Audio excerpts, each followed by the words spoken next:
Have you ever really stopped to think about what's in a name?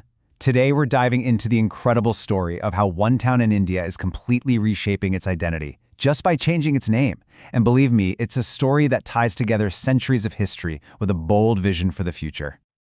So let's get right to it. Here is the big news. The town of Fatehabad is on the verge of becoming Sindoorpuram.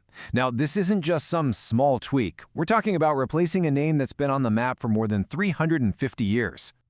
And this isn't just talk. This thing has some serious momentum. Back on June 25, 2025, the local district council, the Agra District Panchayat, gave it a unanimous thumbs up. All that's left is the final green light from the state government to make it official. But why? I mean, why go through all this trouble to change a name that's been around for literally centuries? Well, the official reasoning really gets to the heart of this entire story. The chairperson of the Zila Panchayat, Manju Bhadoria, puts it very directly. The argument is that the current name is a symbol of slavery, a holdover from a past era of rule. The goal here is to switch to a name that, they feel, truly reflects India's own cultural heritage and pride. And get this symbolic change goes even deeper than just the town's name. A local area that's been called Badshahi Bagh, which means Royal Garden, is also set to be renamed Brahmapuram. And this new name is fascinating because it connects ancient heritage, named for the deity Brahma, with a powerful symbol of modern India, the advanced BrahMos missile. Okay, so to really wrap our heads around this, we need to know not just why this is all happening, but where. So let's pinpoint this town on the map, and we'll anchor it to a city the whole world knows, Agra, home of the magnificent Taj Mahal. So it turns out Fatehabad is actually located within the Agra district itself. This means they're not just neighbors. Their connection is administrative and historical. It puts Fatehabad right at the center of a hugely significant cultural region. And when we say they're close, we mean really close. The distance between Fatehabad and the center of Agra is only 47 kilometers. That kind of proximity means their stories have been intertwined for centuries. And of course, that short distance means it's super easy to get between them. The train ride is only about an hour. A bus takes a couple.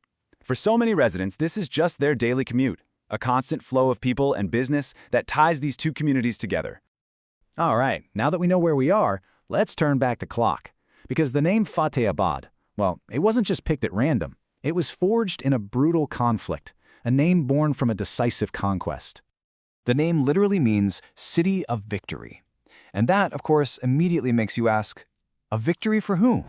And this timeline tells the whole story.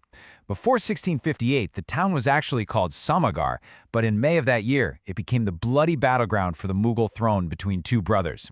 The winner, Aurangzeb, defeated his own brother and immediately renamed the town Fatehabad to make sure everyone knew who won. And this right here is the heart of the matter. For supporters of the change, this is about so much more than a word on a map. It's about erasing a name that was imposed by a conqueror and reclaiming an identity that's rooted in the town's own history, its original pre-Mughal history as Samigar. Now, to really understand what's happening in Fatehabad, we've got to zoom out a bit. You see, this name change isn't some isolated event. It's actually part of a much, much larger trend that's been unfolding all across India. You see this same three-step process playing out in many different places. First, a name from the Mughal or colonial eras is identified. Second, a proposal is made to replace it with a name that reflects local heritage. And third, the whole move is justified as a way to, as supporters say, reclaim a national identity. So, why does all this matter so much? Well, it's about identity, absolutely, but it's also about the future. This is all happening in a region that's being physically transformed by massive new projects, like the Agra-Lucknow Expressway. The thinking is that a new name can go hand in hand with new investment and economic growth. Which brings us right back to where we started. What's really in a name? In this case, it seems the answer is everything. It's history, its identity, and it's the story that a community wants to write for itself as it builds a bridge from its past to its future.